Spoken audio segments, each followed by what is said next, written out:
Hey, bem-vindos a mais um episódio de Shutdown. Meu nome é Álvaro Samagaia, sou o vosso host. Outra vez sem vídeo, porque lá está, não consegui filmar com vídeo. Ainda estou aqui a perceber qual é que é o melhor setup para consistentemente trazer o vídeo aqui para os episódios. Mas este vai ser um bocadinho mais curto que o que tem sido habitual. Acho que também é bom, é positivo. De que é que falamos? Principalmente das tarifas, do impacto delas, da razão delas e de uma teoria que eu acho que não é assim tão estúpida e não é assim tão descabida, que pode justificar este comportamento vindo de Donald Trump. Portanto, ouçam, é um tema relativamente complexo, eu acho que tentei explicá-lo da melhor maneira, mas como eu digo no episódio, se tiverem alguma questão ou se não concordarem com alguma coisa, mandem-me uma mensagem. Estou mais do que aberto a discutir estes temas. Acho que são temas super interessantes e que acabam por impactar toda a gente. Um reminder, amanhã, portanto isto, ou melhor, hoje, no dia em que isto sair, quarta-feira, é o último dia para se inscrever no quiz. Vai ser dia 10 de Abril no sítio Gaia, portanto onde nós gravamos os episódios de Founder Tales. Vai ser um final de tarde bastante divertido. Vamos ter uma série de questões sobre temas relacionados com tecnologia. Não é um exame, o objetivo é a malta divertir-se. Podem se inscrever em equipa ou individualmente e depois juntam-se lá alguém para tentarem ganhar o prémio. Vamos ter prémios, 150€ para gastar em tecnologia para a primeira equipa e bilhetes para a Sim Conference para a segunda equipa. E vamos ter também cerveja e snacks para toda a gente e para quem quiser. Cerveja e outras bebidas, não é só cerveja, mas acho que vai ser uma atividade gira. Portanto, se estiverem na dúvida, aproveitem que amanhã é o último dia. Amanhã, estou a dizer amanhã, porque estou a gravar isto na terça, mas hoje, quando estão a ouvir isto, é o último dia para se inscreverem e aparecerem lá no sítio. E este evento conta com o apoio do sítio e da Leica Ventures, que também apoia aqui o podcast. A Leica Ventures é um venture studio e é, digamos, um conceito que está a começar a aparecer aqui em Portugal, não há muitos. E o que é um venture studio? Acho que a melhor aproximação que temos é um co-founder. Portanto, eu tenho uma ideia, tenho um projeto, tenho até uma pequena equipa, mas preciso de um co-founder que me ajuda numa área em que eu não tenho em que eu não tenho conhecimento, não sou especializado. A Leica Ventures entra exatamente nesse ponto, tal como um co-founder tem as suas contrapartidas, mas acrescenta imenso porque tem uma rede de não só de partners, que são pessoas com um track record e um currículo invejável e que vos podem ajudar em áreas bastante específicas, como também tenho depois uma rede tanto de recursos e freelancers e etc, de malta que trabalha com eles, que vos pode ajudar a construir a vossa ideia e, portanto, a transformá-la numa startup. Se isto vos disse alguma coisa, vão a leicaventures.co ou ao primeiro link que está na descrição deste episódio e vejam como é que eles vos podem ajudar. Se eles são o vosso co-founder certo para o projeto que têm aí em mente, o único requisito é o projeto ser ou estar assente em inteligência artificial para resolver um problema qualquer da humanidade. Portanto, é o único requisito. Lá está. Se isto vos diz alguma coisa, leicaventures.co ou no link que está na descrição. O link do evento também está na descrição, deve ser o segundo, mas é isso. Estes são os avisos e vamos já para o episódio.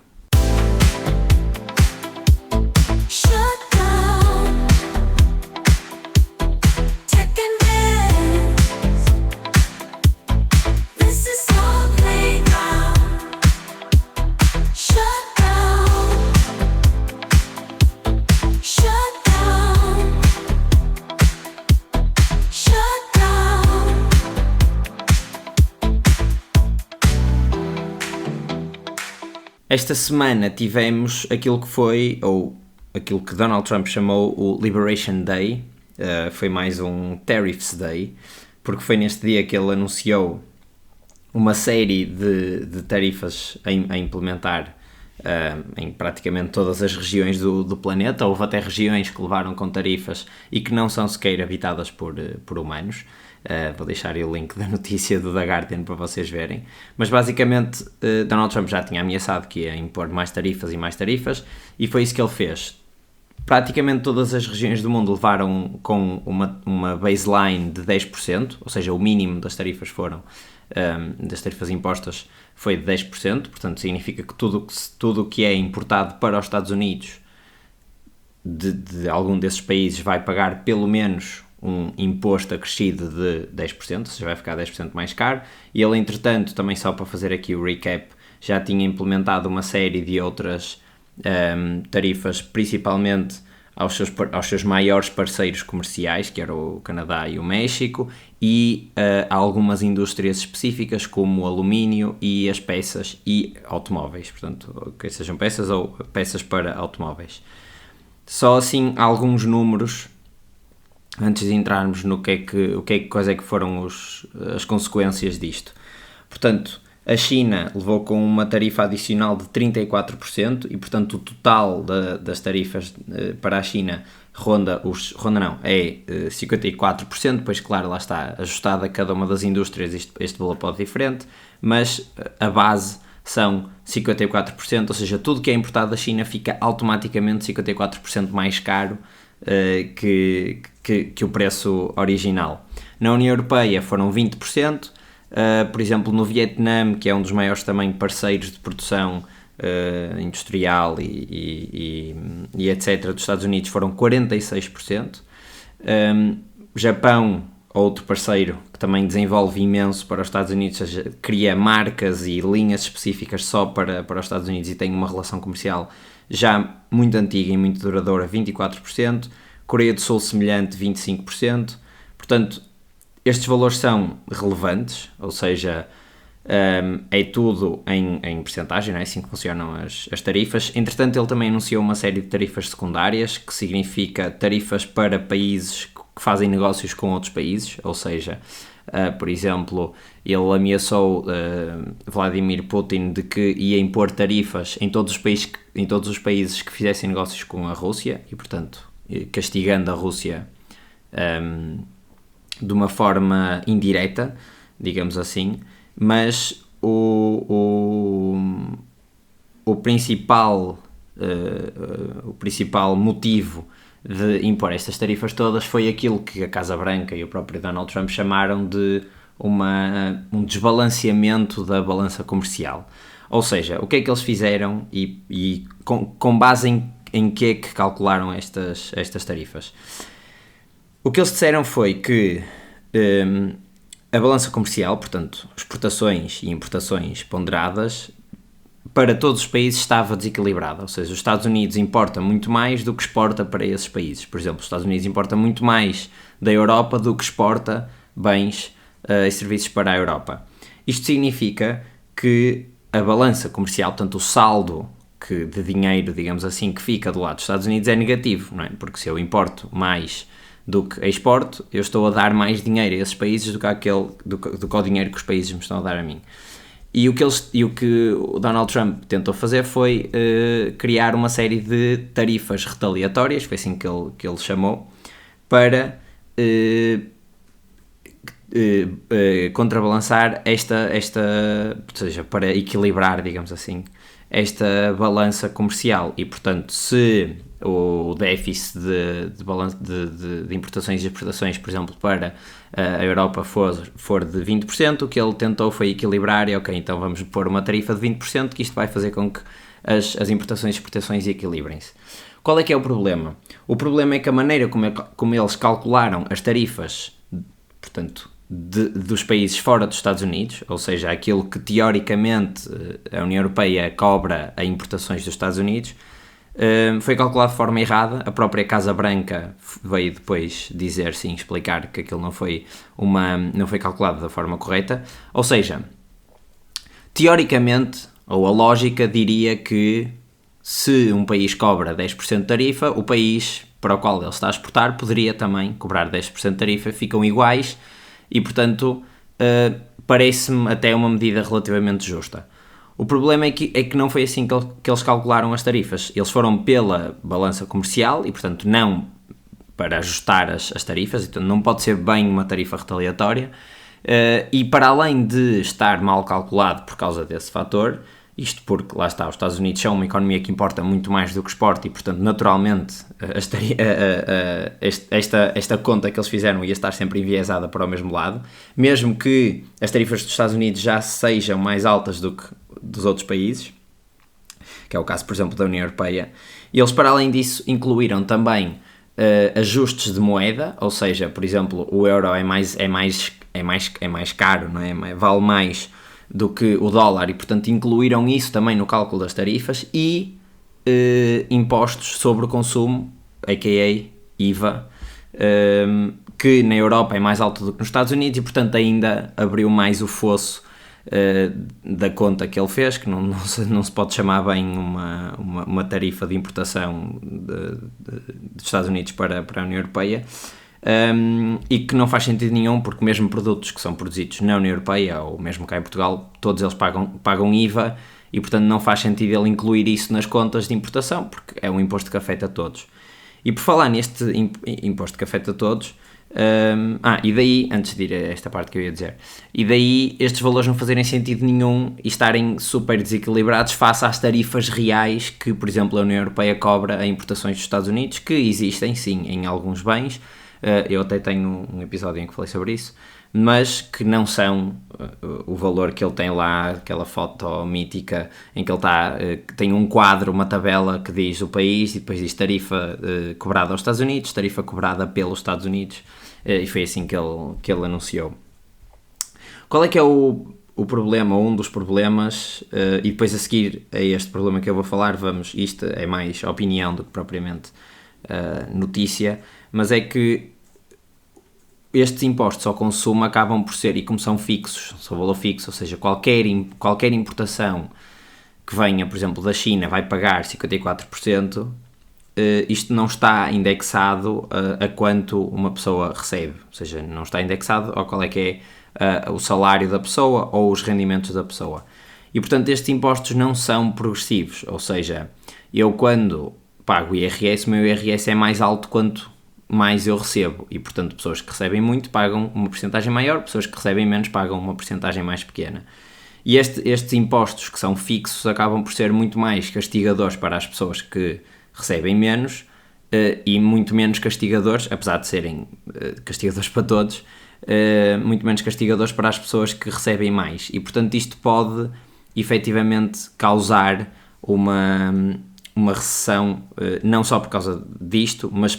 muito por causa disto também, porque depois as empresas acabam por não conseguir vender os seus produtos porque eles automaticamente são muito mais caros. Só para termos uma noção, por exemplo, a Apple, que fabrica grande parte dos seus telemóveis na China e que por acaso já previu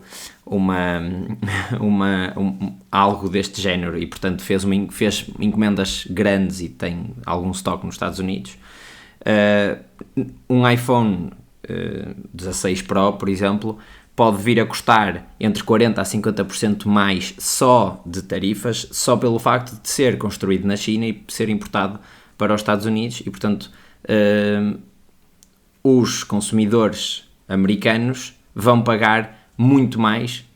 por este produto e, tal como a Apple, existem uma série de empresas de tecnologia que produzem fora dos Estados Unidos, porque dentro dos Estados Unidos acabaria por se tornar muito mais caro de produzir, se calhar mesmo com as tarifas, e que, portanto, todos esses produtos vão se tornar muito, muito mais caros. Isto vai fazer com que a Apple perca poder de venda, não é? Ou seja,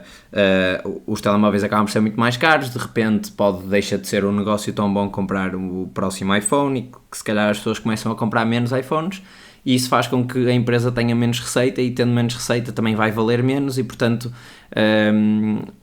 os economics da empresa, estou a dar a Apple como exemplo porque pronto, é um produto que toda a gente conhece,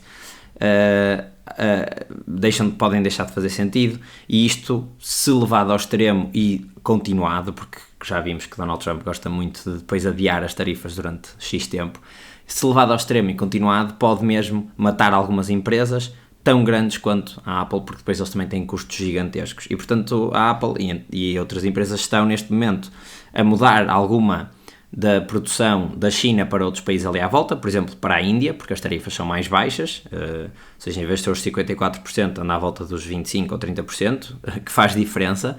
quando os valores são tão altos quanto 1.500 ou 1.600 dólares. E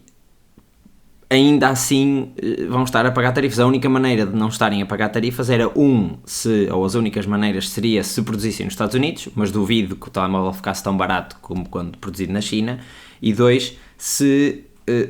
por algum motivo Donald Trump abrisse uma exceção para certo tipo de produtos. Nesta guerra comercial já houve outros intervenientes, houve também, de uma forma até bastante surpreendente, Elon Musk veio pedir à Casa Branca e veio também comunicar a público que preferia que não houvesse tarifas entre a União Europeia e os Estados Unidos, portanto que houvesse ali uma zona comercial livre, como havia entre o Canadá e o México. Isto porque ele ele está a sentir na pele o efeito das tarifas e não só, portanto o efeito destas tarifas de 25%, e o efeito depois da guerra comercial e do sentimento anti-Estados Unidos que se começa a criar no resto do mundo. Os outros países também disseram que estavam prontos para retaliar, portanto eles próprios também imporem tarifas, e estas sim retaliatórias iguais às que Donald Trump impôs. Por exemplo, a China disse que também estava pronta para aumentar as tarifas em 34%. Donald Trump depois entretanto veio por cima dizer outra vez: ok, mas então se tu aumentares ou se não tirares as tarifas eu aumento 50%, e portanto de repente um produto da China custa o dobro quando importado para os Estados Unidos, o que torna esses produtos completamente inviáveis, porque não faz sentido nenhum estar a pagar esses valores a propósito, só por causa deste imposto que está escondido. A União Europeia também disse que queria pôr tarifas retaliatórias, mas sugeriu também um zero for zero portanto, 0 tarifas para um lado e 0 tarifas para o outro em produtos industriais. Isto porque há grandes economias europeias, como por exemplo a França e a Alemanha, que estão bastante dependentes, são bastante dependentes das exportações para os Estados Unidos. Pensem em carros, não é? A Alemanha, se de repente todos os seus carros se levarem com um premium de 25%, começam a ficar muito mais caros e muito menos interessantes de serem vendidos nos Estados Unidos, e isto pode ter consequências muito graves para um país como a Alemanha, porque pronto, todos nós sabemos que estão muito dependentes das indústrias, nomeadamente da indústria automóvel. Para além disto, quais é que foram as outras consequências desta imposição de tarifas magnânima a todos os países? Foi uma queda brutal, e como não se tinha visto nos últimos 5 anos, portanto semelhante à queda que houve no início da pandemia de Covid-19, dos mercados financeiros americanos. Portanto, o S&P 500, no dia que as tarifas foram anunciadas e no dia a seguir, perdeu cerca de 6 mil milhões de dólares em valorização total. Portanto, as 500 maiores empresas americanas perderam 6 mil milhões de dólares. Não, desculpem, 6 bilhões, 6 trillion americanos. Estou enganado por uma ordem de grandeza de um milhar. Portanto, 6 trilhões ou 6 bilhões europeus de dólares perdidos em valorização. Pois este dinheiro há de ir para algum lado, e vai ser aqui o tema a seguir que eu vou falar. E só para ilustrar um bocadinho o que é que isto significa que as 10 pessoas mais ricas dos Estados Unidos perderam 74 mil milhões de dólares, os 100 mais ricos perderam à volta de 500 mil milhões de dólares, e os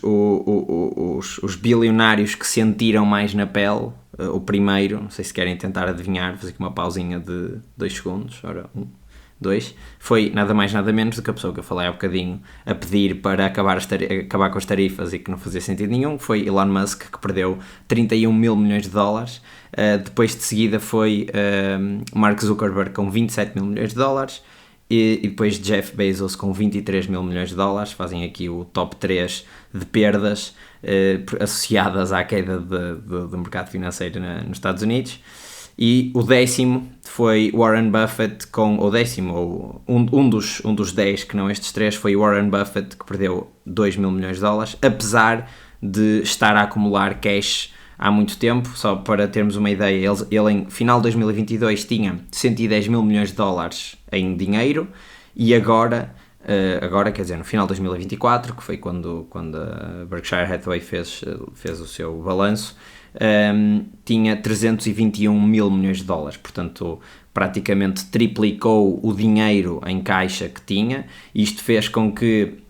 Warren Buffett, da lista de bilionários americanos, dos 10 mais ricos americanos, foi o único que aumentou a sua net worth desde o início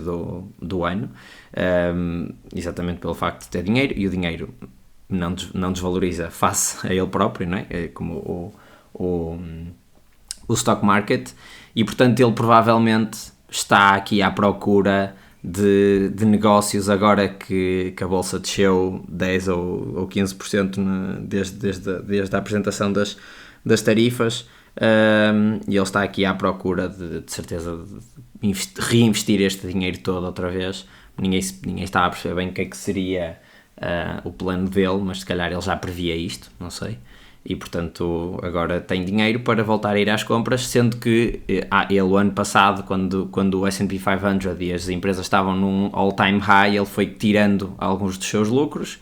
e portanto fortaleceu-se como um guru do investimento e uma pessoa que acerta mais do que falha, claramente, e que tem feito os seus investimentos muito bons. Entretanto, isto pode estar tudo relacionado com, e isto é uma teoria, mas que já li escrita em vários sítios. Isto é uma teoria porque não pode ser revelado desta forma, porque senão isso matava a própria teoria, de que Donald Trump quer mesmo, portanto, fazer os mercados financeiros sofrer para depois poder refinanciar a sua dívida pública, portanto a dívida dos Estados Unidos, de uma forma muito mais interessante. Eu vou fazer uma pausa aqui porque isto é um tema relativamente complexo e já volto para explicar isto. Tal como eu disse, os mercados caíram, está tudo no vermelho, as pessoas estão preocupadas, houve muita gente que perdeu muito dinheiro, se bem que 10% da população americana tem 80% do dinheiro que está investido nos mercados, ou seja, o desequilíbrio é muito, e na verdade isto pode não ter um impacto assim tão grande no dia a dia das pessoas, mas há sempre um sentimento de ok, estou mais pobre, portanto se calhar tenho de gastar menos dinheiro, e isso pode ser exatamente um dos fatores que Donald Trump quer promover, isto porque ele não parece muito preocupado com a saúde de Wall Street neste momento. E há uma teoria que diz, tal como eu disse no final do último segmento, que ele quer, portanto, crashar a bolsa, e desculpem aqui, vão sair alguns termos em inglês, ele quer crashar a bolsa para depois poder refinanciar a sua dívida de uma forma mais simpática. O que é que isto significa? Portanto, entre 2026 e 2030, os Estados Unidos têm cerca de 30 bilhões, portanto 30 trillion dólares americanos, de dívida para pagar. Como é que funciona a dívida dos Estados Unidos? Ou seja, eu sou um Estado, eu preciso de criar, não sei, estradas ou pagar à polícia, qualquer coisa do género, portanto eu tenho os meus custos públicos de funcionamento e posso pedir dinheiro ou a outros países ou então aos meus próprios cidadãos que me emprestem dinheiro, e este método de emitir dívida para depois ser comprado não por outros bancos, portanto não se financiar com bancos como é o normal de uma pessoa, mas sim em outras entidades, é uma coisa que os Estados Unidos fazem muito, que se chamam os Treasury Bonds, ou as obrigações do Tesouro, que no fundo o que são é semelhante aqui aos certificados de Tesouro ou certificados de Aforro. É um bocadinho diferente, mas podem pensar que é parecido. Só que estes Treasury Bonds são comprados e vendidos, portanto os Estados Unidos emite-os e eles vêm com um rendimento qualquer X que está definido à cabeça, vamos pensar em 5%, ou seja, se eu comprar um bond de 1000 euros que me paga 5% ao ano, eu no fundo o que estou a fazer é, estou a emprestar 1000 euros ao Estado, ao governo americano, e ele compromete-se de, no final do ano, me pagar 50 euros mais os 1000 que eu lhe emprestei. É mais ou menos assim que funciona. O que acontece é que estes Treasury Bonds são emitidos pelo Estado americano com um rendimento qualquer pré-determinado e depois são vendidos num mercado secundário, no mercado de Treasury Bonds, e isso faz com que o valor deles aumente ou diminua, mas o que o Estado paga é sempre o mesmo. Ou seja, pegando no mesmo exemplo, portanto, um Treasury Bond que é emitido a 1000 dólares e que me dá 5% ao ano, eu a cada ano vou receber 50 dólares por ter aquele título, e paguei, no fundo, 1000 dólares por ele. Se estes bonds começarem a ser mais interessantes, o que vai acontecer é que eu, se calhar, então vai haver mais pessoas a querer comprá-los e eu posso aumentar o preço e, portanto, posso vendê-lo, por exemplo, a 1100 e, na verdade, as pessoas vão pagar 1100 para depois poderem receber 1050, não é, no final do ano, mas claro que isto não são só anuais, há bonds a 10 anos e, portanto, ao final dos 10 anos, aqueles 1100 que eu paguei e tive a receber 50 euros todos os anos, podem compensar porque a percentagem, portanto, o rendimento é alto o suficiente para me compensar. Vamos pensar, se eu tiver o meu dinheiro parado e ele está no fundo a desvalorizar face à inflação, se eu o puser num depósito a prazo que me paga 2%, o que eu estou a fazer é praticamente anular a inflação. Um depósito que me pague 5%, sendo que a média histórica do S&P 500 anda nos 7, 8%, 5% para uma coisa que é bastante segura, que são obrigações de tesouro americano, pode ser um rendimento super interessante para eu ter o meu dinheiro, para além de, lá está, como eu disse, isto são coisas bastante líquidas, ou seja, eu consigo transacioná-las de uma forma super fácil e se precisar daquele dinheiro para comprar uma casa, consigo tirar e, portanto, o tempo que ele me teve a render, já rendeu, já não preciso mais deste instrumento financeiro, vou vendê-lo a alguém.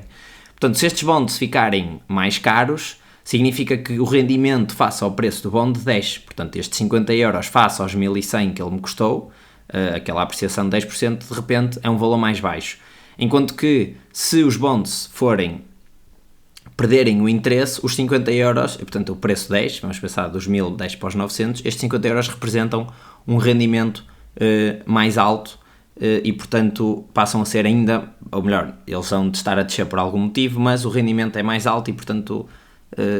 podemos jogar com isso. Qual é que é então aqui o master plan, ou qual é que pode ser, e isto é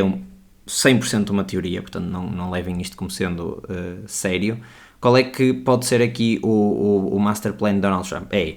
crashar a bolsa, portanto crashar a economia americana, a economia fica num sítio pior, digamos assim, e isto tem dois efeitos. Quando a economia está num sítio pior e o crescimento da economia não se prevê tão interessante e, portanto, a inflação também não se prevê tão interessante, o que acontece é que as pessoas que têm o dinheiro investido na Bolsa Americana vão tirar esse dinheiro, não é? Porque as empresas vão estar a passar, teoricamente, um mau bocado, ou seja, eu quando tenho tarifas as empresas vão vender menos e, portanto, vão crescer menos, as minhas ações que eu tenho nas empresas vão valorizar menos e vou pô-lo em instrumentos mais seguros, como é o caso, por exemplo, dos bonds. Isto faz com que o preço dos bonds aumente e o rendimento diminua. E, portanto, quando o Donald Trump tiver de renegociar a dívida americana, vai conseguir fazê-lo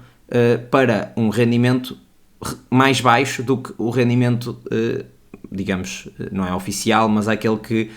estava fixo agora neste momento. Isto porquê? Porque entre 2026 e 2030 há um pacote de 30 bilhões de dólares de dívida que vai ter de ser pago às pessoas que compraram bonds e que ele pode agora refinanciar, portanto pode pedir mais dinheiro para pagar esses bonds a uma taxa de juro muito baixa. Isto porquê? Porque estas obrigações foram emitidas entre, vamos pensar, 10 anos, mais ou menos, entre 2016 e 2020, ali nos primeiros anos de Covid, o que significa que as taxas de juro eram muito baixas e as taxas de juro e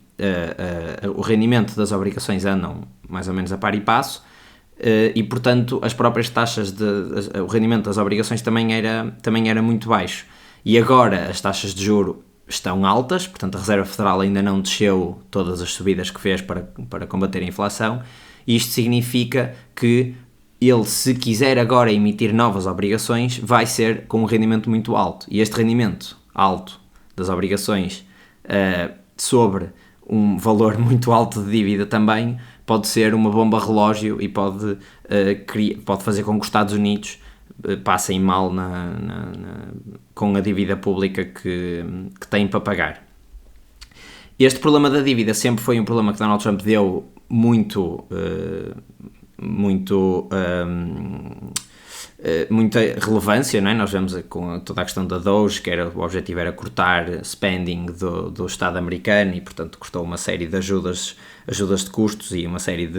de subsídios. Isto faz com que as pessoas também tenham menos dinheiro e, portanto, reforça aqui o ciclo. As pessoas têm menos dinheiro para gastar e, portanto, a economia acaba por arrefecer. E, portanto, ele refinancia, ou seja, só para concluir aqui o plano, ele refinancia a dívida a um valor mais baixo, de repente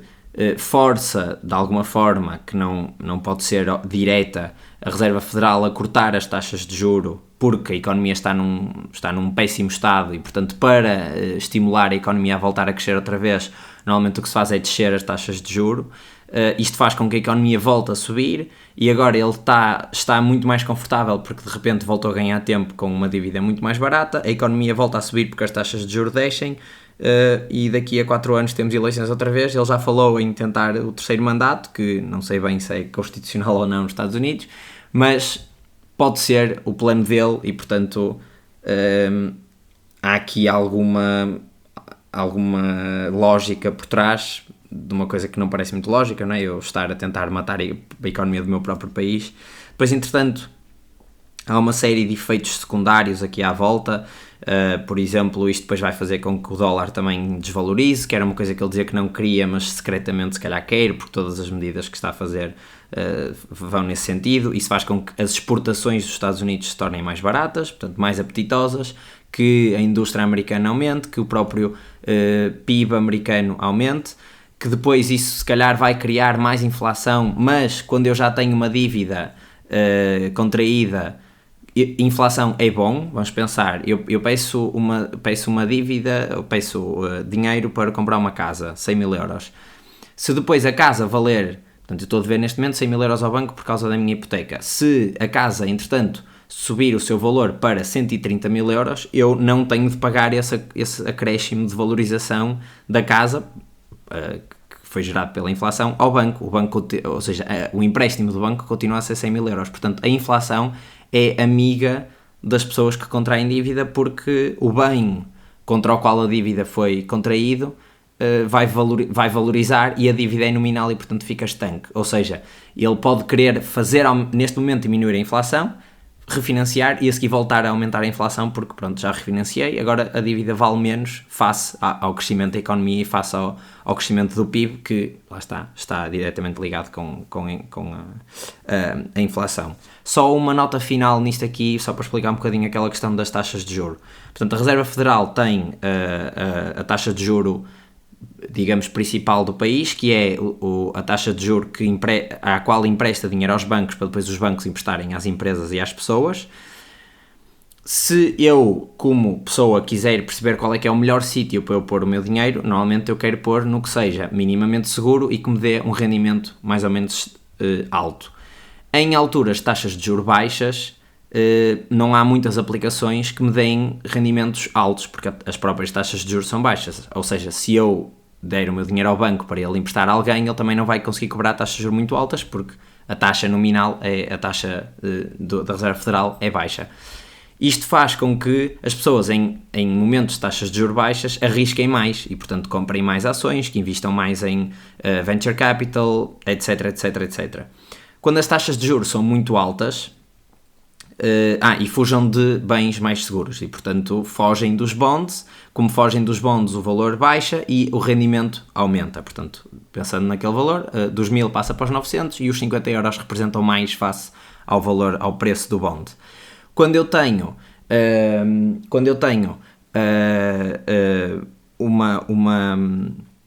uma taxa de juro muito alta, Isso faz com que as empresas não consigam emprestar tanto dinheiro, a economia arrefece, a inflação arrefece, as pessoas procuram bens menos arriscados, não é? Porque a economia não está tão quente e tão a bombar. Bens menos arriscados são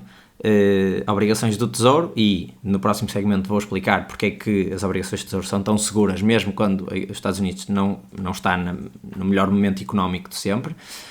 As obrigações de tesouro são mais seguras, as pessoas vão comprar mais obrigações de tesouro, o preço das obrigações aumenta, o rendimento dos 50€ sobre os 1.100, entre aspas, faz com que o rendimento diminua e, portanto, digamos que os Estados Unidos conseguem emprestar dinheiro a uma taxa, ou emprestar não, financiar-se a uma taxa mais baixa. É mais ou menos assim que funciona a economia, é mais ou menos isto que Donald Trump quer, e, portanto, agora vamos fazer uma pausa outra vez e no próximo vou explicar porque é que os Treasury Bonds americanos, especificamente, não estão correlacionados com o estado da economia, ou não estão muito correlacionados com o estado da economia, que, assim, numa perspectiva óbvia e direta, fazia sentido, não é? Eu não vou comprar a dívida de um país que tem economia em miséria, não é? Ninguém quer comprar a dívida do Haiti se eles emitirem, mesmo que aquilo tenha uma taxa de juro altíssima, porque eu posso ficar sem o dinheiro. Mas vamos agora para uma pausinha e já passo a explicar. Então, por que motivo é que os bonds americanos não respeitam esta indicação de que se a economia estiver num mau momento, não será um bom investimento? Por dois motivos. O primeiro é porque os Estados Unidos têm soberania na sua moeda, ou seja, eles próprios controlam a sua própria moeda, a moeda que se usa no seu país, e estes bonds são emitidos em dólares, e portanto quem quiser comprar estes bonds tem de comprar em dólares e recebe o seu retorno também em dólares, e portanto no limite, se os Estados Unidos não tiver dinheiro para pagar estas dívidas, eles podem sempre imprimir mais dinheiro, a Reserva Federal pode imprimir mais dinheiro de forma a nunca falir, digamos assim, ou seja, nunca entrar em default, portanto nunca ter dinheiro para não pagar a dívida com a qual se comprometeu. Isto é assim um bocadinho um cheat code, mas na verdade é isso que tecnicamente pode acontecer. Claro que eles querem evitar essa situação, porque isso seria uma medida inflacionista e, portanto, na verdade eu quando imprimo dinheiro de qualquer forma, e imprimir dinheiro não seria depois para pagar a dívida diretamente, mas, por exemplo, eles durante a pandemia enviaram o que eles chamavam os stimulus checks, portanto, literalmente uns cheques com X dólares por família ou por pessoa ou por contribuinte na altura, para as pessoas usarem e, portanto, para a economia não ficar parada, no fundo, para continuar a haver movimentação de dinheiro, e isso foi isso que, no fundo, isso e as taxas de juros baixíssimas, que fez com que a inflação durante uns anos ali a seguir à pandemia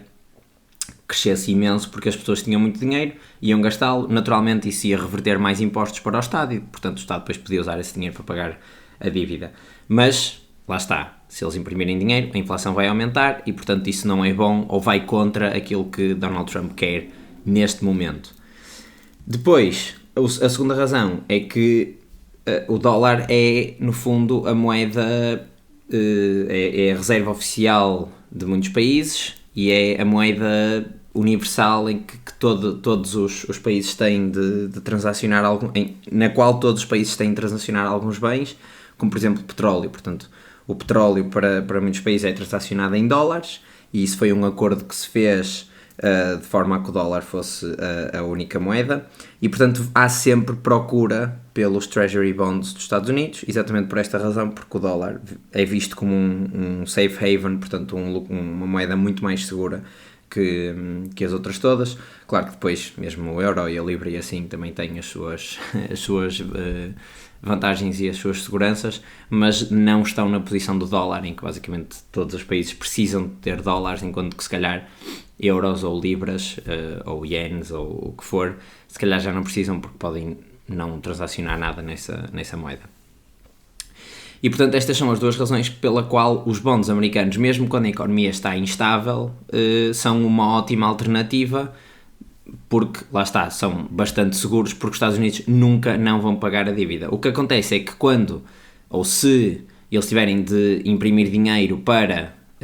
pagar a dívida que têm, o que acontece é que isso faz aumentar a inflação e provavelmente vão ter mais dificuldade a vender novos bonds, ou provavelmente os bonds vão, os que existem, vão diminuir de preço porque não vai existir interesse para comprar esses, ou não vai existir tanto interesse para comprar esses bonds, as pessoas vão querer rendimentos um bocadinho mais altos, exatamente para cobrirem a inflação, ou seja, se o rendimento do bond for abaixo do valor da inflação, na verdade estão na mesma a perder dinheiro, digamos assim, ou estão a perder valor no dinheiro que têm, em vez de estarem a ganhar, que é esse o objetivo. Por exemplo, há muitos países que compram dívida americana porque pode ser um bom instrumento financeiro. Nada que eu estou aqui a dizer é aconselhamento financeiro, mas muitos países investem em dívida americana. Se esses países começarem a sentir que, por exemplo, esta teoria que eu falei agora no segmento anterior é verdade e que de alguma forma o Donald Trump pode estar a tentar manipular e, portanto, artificialmente descer o valor e descer ou piorar as condições económicas, pode não ser, ou seja, isso pode não ser suficiente para descer os rendimentos o yield, não é, dos bonds, e portanto todo este plano pode ir por água abaixo porque as pessoas percebem que isto está a ser manipulado e portanto vão querer na mesma yields mais altos, os bonds não vão ter tanta procura, vão descer de preço, os yields vão ficar mais altos e a dívida vai ter de ser renegociada a um valor mais alto. Mas pronto, isto é tudo um bocadinho aqui teoria económica e financeira, não é a minha especialidade, mas acho que tentei ler o máximo possível sobre este tema. Se houver alguma coisa com a qual vocês não concordam ou que acham que esteja fundamentalmente errada, ou se simplesmente não perceberam nada, porque isto teve alguma gíria e teve alguns temas mais específicos ou algumas nuances mais específicas, não hesitem em mandar mensagem e eu tento explicar-vos de outra forma. Fiz um esforço para tornar isto o mais claro possível, mas lá está, não são os temas do dia-a-dia e podem não ser tão fácil percepção. Eu próprio tive de ler várias coisas porque há aqui muita coisa que parece óbvia, mas que depois, na verdade, não é assim que funciona. Por exemplo, esta questão dos bonds americanos serem na mesma um safe haven, mesmo quando a economia americana não está no seu melhor,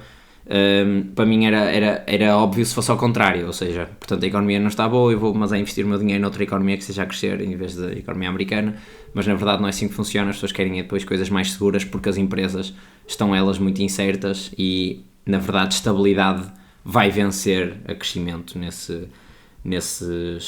ambientes. Mas pronto, este é assim o resumo do impacto das tarifas de Trump. Agora vamos a umas notícias sobre AI. Bem, chegamos então aqui ao nosso momento Like a Ventures, em que eu falo sobre algumas notícias de inteligência artificial. A primeira é que o Sam Altman disse num tweet que ia lançar um modelo novo,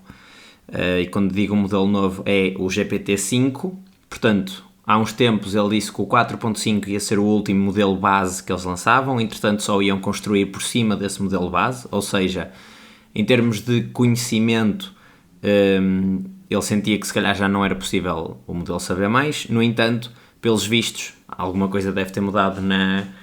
investigação, e ele disse que, outra coisa que ele disse também no outro tweet, foi que estava muito mais envolvido na fase de investigação e produto agora e que estava a gostar dessa experiência, e portanto alguma coisa deve ter mudado na investigação que eles estão a fazer e que perceberam que era possível passar do 4.5 para o 5, portanto vamos ter um modelo mais potente, que sabe mais e que se calhar vai ser até ainda mais natural ou ainda mais, e aqui entre aspas, humano a conversar. E a par disso também disse que ia lançar nas próximas semanas o O3, que é o modelo mais potente que a OpenAI tem, ou neste caso houve uma altura que eles disponibilizaram uma versão de teste para as pessoas testarem, mas vão lançar o O3, que é o seu modelo de reasoning, e o O4 mini nas próximas semanas, não sei qual é que é o time frame, ele disse próximas semanas. O 5 disse daqui a uns meses. Ele disse que era possível, mas que ia ser relativamente difícil, portanto mais coisas vêm aí. A par disto, também ele deixou um bocadinho aqui em aberto, mas deu essa pista de que a OpenAI poderia lançar um modelo open source. E portanto, o que é um modelo open source? É um modelo, uma LLM, em que nós conseguimos ver os pesos dessa LLM, ou seja, aquilo é treinado e depois eles no fundo disponibilizam o código, não só da estrutura do modelo, mas também depois dos parâmetros que foram afinados durante o tempo de treino, e é isso que é, digamos, o mais caro, isso e a inferência, que é o que nós depois pedimos, as nossas conversas com o ChatGPT, digamos assim, e ele disse que este ano iam lançar um modelo open source, portanto fazendo jus aqui ao nome da OpenAI. Isto provavelmente virá ou veio de pressões externas, nomeadamente relacionadas tanto com o DeepSeek, que é open source, portanto aquele modelo chinês que foi treinado com pouquíssimos recursos, muito menos recursos do que a OpenAI, e dos próprios modelos da Llama, dos próprios modelos da Meta, portanto os Llama. Portanto ele deve ter sentido algum tipo de pressão e percebido que iam ter algum e a Mistral também tem modelos open source, mas que iam ter alguma coisa para combater este movimento e portanto certamente vão lançar um dos seus modelos de reasoning de forma open source para as pessoas poderem utilizar estes modelos. Porquê que isto é relevante? Primeiro, porque a Meta lançou o Llama 4 e é o primeiro modelo open source da Meta que tem multimodality, portanto recebe imagens, recebe texto, recebe áudio e vídeo, tudo num só, é como se fosse o 4o, o GPT-4o,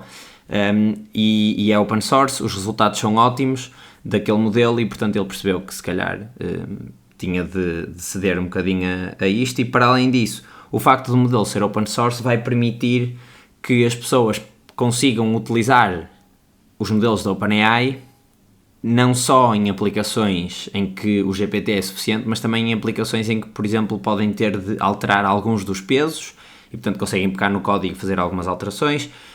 Em casos em que, por exemplo, precisam de correr aquele modelo de forma offline, ou seja, num telemóvel ou num computador, por exemplo, casos em que os dados não podem ir para uma cloud por questões de segurança e utilizando uma API nós estamos sempre a enviar os dados para a cloud da OpenAI, portanto estamos sempre sujeitos a que esses dados sejam de alguma forma interceptados. Claro que a probabilidade é baixa e eles devem ter essa segurança bastante apertada, mas, por exemplo, se nós quisermos usar aquilo para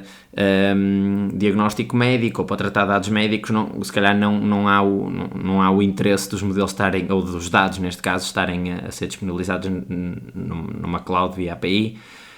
E, portanto, eu consigo primeiro fazer um modelo muito mais específico para o que quero e depois corrê-lo internamente, e não só internamente, portanto, offline, como também depois em dispositivos móveis, porque eu consigo fazer deploy desse modelo e não estou dependente de ligações à internet.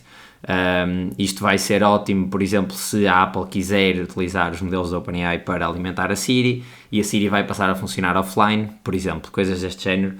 Ou seja, isto acho que é um passo importante e que pode abrir aqui uma caixinha de ferramentas interessante para a malta começar a construir AI mais localizada, portanto mais on-device, e que vai abrir se calhar outro novo paradigma de coisas que é possível fazer, que neste momento estão todas, ou grande parte delas, e estão dependentes da utilização das APIs que a OpenAI e a Anthropic disponibilizam. Ao mesmo tempo que estes anúncios todos foram feitos, isto foi hoje, o Chief Global Affairs Officer da OpenAI, que se chama Chris Lehane,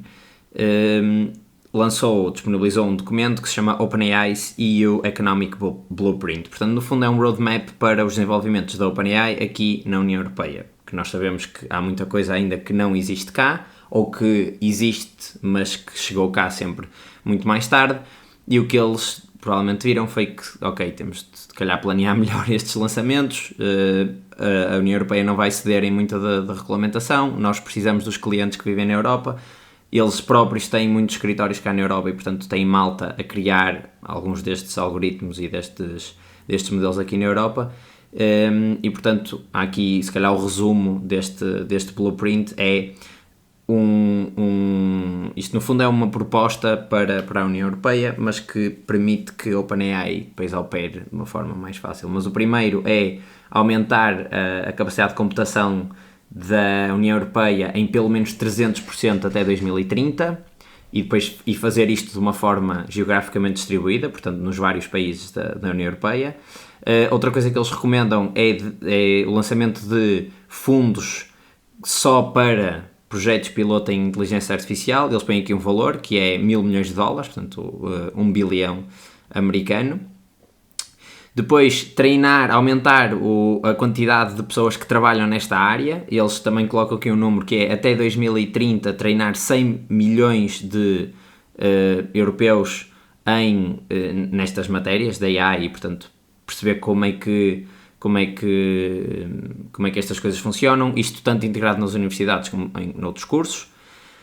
E depois, uma série de iniciativas para suportar a implementação destes modelos numa série de instituições e organizações que estão ligadas principalmente a governos, portanto escolas, universidades, sistemas de educação, ou seja, implementar isto de modo a que os jovens tenham acesso e comecem a utilizar a AI já desde cedo e de uma forma correta e, portanto, adaptada às necessidades. Portanto,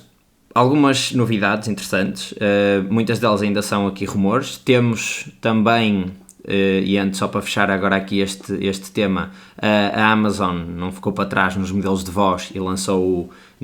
Amazon Nova Sonic, que é o seu modelo de voz e que supostamente é melhor do que os modelos que aí existem. Eu não testei, mas está disponível no Amazon Bedrock, portanto,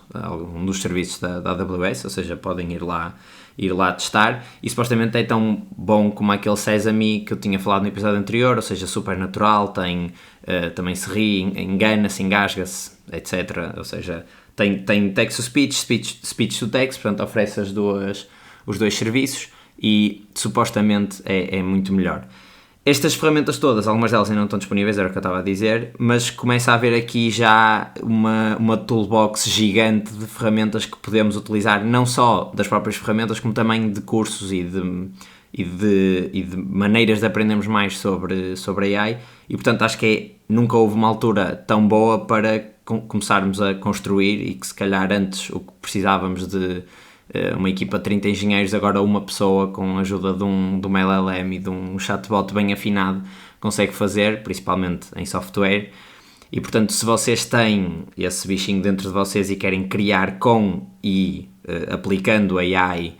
e resolvendo problemas através da utilização da AI, acho que o melhor parceiro que podem ter, o melhor co-founder que podem ter é exatamente a Leica Ventures. Vão ao site que está na descrição, ou leicaventures.co. Portanto, eles são um venture studio que faz exatamente isto que eu disse. Eles atuam como se fossem um co-founder vosso, vão ajudar-vos nas áreas em que vocês não têm tanto conhecimento e não têm tantos recursos, e o objetivo é serem bem-sucedidos, portanto, nessa fase de ideia, MVP, depois startup, empresa, até se graduarem, entre aspas, que é terem uma empresa sólida e bem construída. Portanto, mais uma vez, leicaventures.co ou no link que está na descrição. Agora vamos a duas notícias assim, mais rápidas para fechar. Ok, agora assim umas notícias mais rápidas. Temos duas. A primeira é que a Apple está a considerar comprar os direitos exclusivos de transmissão das corridas de Fórmula 1 por $2.000 milhões. Este valor, só para o enquadrar, é o dobro do que a Fórmula 1 neste momento ganha pelos seus direitos de transmissão. Seria mais de 75% da receita total da Fórmula 1 e, portanto, isto pode ser super interessante para a Apple, nomeadamente para tocar naquele ponto que eu até tinha falado no episódio anterior, ou há 2 episódios, acho eu, que é melhorar os serviços da Apple TV para começar a aumentar o revenue dos serviços e se calhar não estarem tão dependentes do revenue do hardware, principalmente agora que as tarifas começaram a atacar e começaram a subir o preço, e eles se calhar estão a prever que a receita do hardware venha a diminuir, apesar de eles já terem uma base gigante de pessoas que têm Macs e iPhones e, portanto, podem só fazer upsell desses serviços e terem exclusivos, como por exemplo o Fórmula 1, que é uma coisa que tem crescido bastante, pode ajudar imenso nesse sentido. A outra é que há uma empresa que se chama Colossal Biosciences, que foi capaz de clonar ou melhor, a palavra não sei se é bem clonar, mas foi capaz de trazer ou de extinguir, portanto acabar com a extinção do lobo pré-histórico, que estava extinto há 10 mil anos. Como é que eles fizeram isto e porque é que isto pode ser fixe? Portanto, eles pegaram num dente desse lobo, analisaram o DNA desse lobo pré-histórico, perceberam que havia algumas semelhanças com os lobos cinzentos que existem nos Estados Unidos. Utilizaram uma tecnologia que se chama CRISPR, que faz o quê? Faz edições genéticas ultra precisas, portanto quase não, é mesmo genes, dentro do DNA está a faltar agora o nome, mas sim, gene a gene no fundo, e depois conseguem com isso criar um embrião através de um óvulo de um lobo, portanto que era o animal mais próximo do animal do lobo pré-histórico,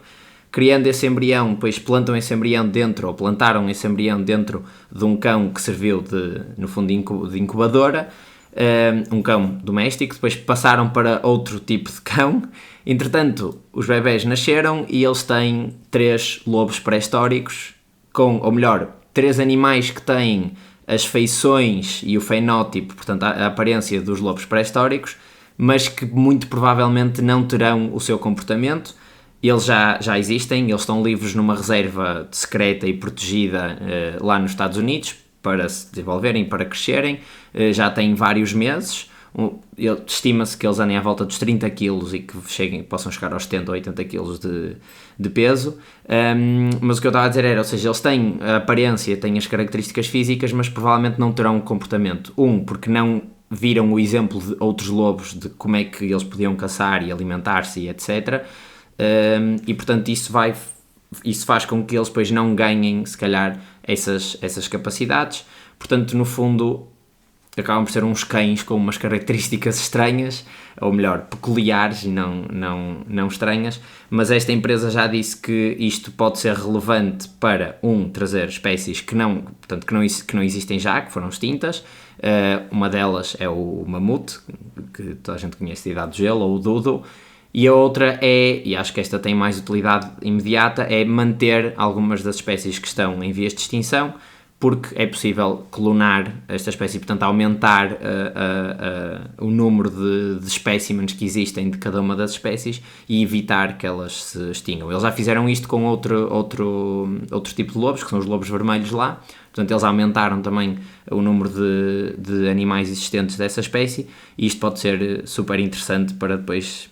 não só para essas coisas que eu disse, mas um dia se calhar fazer isto em humanos, claro, com todas as implicações éticas que isto tem, mas acho que é muito fixe ver esta tecnologia avançar. Portanto, desde a ovelha Dolly, que foi o primeiro animal a ser clonado naquele caso, até agora em que trouxeram um lobo pré-histórico à vida, e esse lobo acabou por ser extinto na altura porque os humanos começaram a invadir os seus habitats e mataram as suas presas, e portanto eles ficaram sem comida e acabaram por se extinguir. E chegamos então ao final do episódio. Muitos temas, um bocadinho mais curto que os últimos que têm sido, acho que também era preciso. E queria relembrar o quiz, tem aí o link na descrição. Amanhã é o último dia para as inscrições, portanto, se ainda quiserem participar, ainda há vagas para participarem. Vai ser um quiz, acho que vai ser ali um bom serão divertido. Temos cerveja, temos snacks, é tudo incluído, digamos assim, e depois o prémio são 150€ para gastar para a primeira equipa, e para a segunda equipa são bilhetes para a Sim Conference, um dos maiores eventos de empreendedorismo a acontecer aqui em Portugal e aqui no Porto, nomeadamente. E é isso, vamos para a semana.